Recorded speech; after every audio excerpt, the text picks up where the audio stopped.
अस्सलाम वालेकुम फ्रेंड्स, क्या हाल है। उम्मीद है कि आप सब खैरियत से होंगे। तो जैसे कि आपने थंबनेल पर देखा ही होगा कि आपके लिए एक बहुत बड़ी ऑफ़र आई हुई है टपाल की जानिब से। एक बार फिर बहुत ही ज़बरदस्त ऑफ़र आ चुकी है रमज़ान के लिए स्पेशल ऑफ़र, जो मैं अपने चैनल पर सबसे पहले आपसे अपडेट शेयर करना चाह रहा हूँ। तो आपके सामने लगा हुआ है कि get a chance to win उम्रा।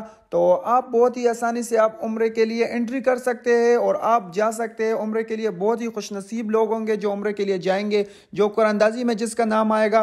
तो आपको मैं मुकम्मल आपको स्टेप बाय स्टेप बताने वाला हूँ किस तरीके से आपको उम्रे के लिए आपको एंट्री करवानी है। तो सबसे पहले आपको एक टपाल दानेदार का एक छोटा पैक हो या बड़ा पैक जोन से भी आप बाय कर सकते हो, घर में इस्तेमाल तो ऐसी भी आप करना है आपको।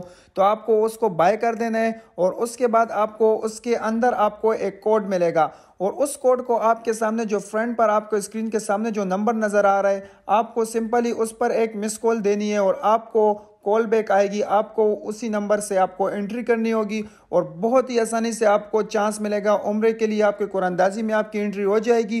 तो इस पर मैं एक मुकम्मल प्रॉपर वीडियो लाइव प्रूफ के साथ बताऊंगा। ये मेरे साथ अपडेट शेयर हुई है तो मैंने बोला आपके साथ अपडेट शेयर कर दूं। सबसे पहले मैंने इसलिए इस पर वीडियो बनाई ताकि आप लोग जो भी बाय करें टपाल दानेदार की जो पैक, उसके अंदर आप उसको ज़ाया नहीं करना। उसके अंदर आपको कोड मिलेगा और कोड आपको जैसे ही आपको इस नंबर पर आप मिस कॉल दोगे तो आपको एक कॉल बैक आएगी। तो उसके जानिब से आपसे कोड मांगा जाएगा और आपको उस कोड को एंट्री करने के बाद आपकी एंट्री हो जाएगी और आपको इंतज़ार करना है। तो इंशाल्लाह मेरी यही ख्वाहिश है कि बहुत सारे लोग उम्रे पर जाए और ये बहुत ही अच्छी ऑफ़र है। और इसी तरह पिछली बार भी इन्होंने जो अपनी ऑफ़र निकाली थी उसमें भी बहुत सारे लोगों ने विन किया था और बहुत सारे लोगों को कुरानंदाजी में नाम आया। तो इसी तरह अच्छी अच्छी वीडियो मेरे चैनल पर आती रहती है। तो उम्मीद है ये वीडियो आपको अच्छी लगी होगी। तो मेरे चैनल को सब्सक्राइब करना ना भूलिएगा ताकि मैं इसी के बारे में दूसरी वीडियो बनाऊं, पूरी मुकम्मल प्रॉपर वीडियो लाइव प्रूफ के साथ बनाऊं तो आप लोगों के साथ शेयर कर सकूं। शुक्रिया।